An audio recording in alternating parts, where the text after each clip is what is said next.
Të moshuarit e qytetit të Burrelit, por jo vetëm, do të kenë tashmë një ambient të dedikuar ku do të mund të kalojnë kohën e lirë gjatë ditës. Projekti për ndërtimin e qendrës së të moshuarve Matë është finalizuar dhe se hapësira e krijuar tashmë është në shërbim të moshës së tretë. Këtë të hënë u bë hapja zyrtarisht e qendrës, në të cilën morën pjesë kryetari i Bashkisë Matë Altin Bojni, deputeti Agron Mala e të tjerë.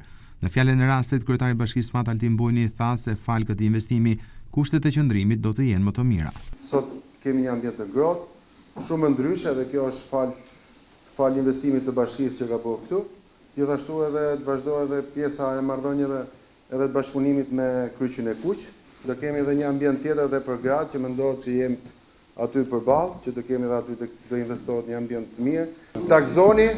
Ndërkohë, deputeti Agron Mala i tha se ka qenë objektiv të bashkisë dhe gjatë drejtimit të tij për krijimin e kushteve të moshës së tretë, ndërsa shtoi se do të jetë krah pushteti vendor edhe në vazhdim.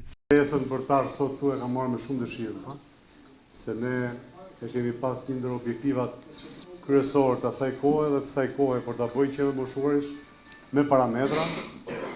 Unë jam shumë i kënaqur që tashmë e kemi.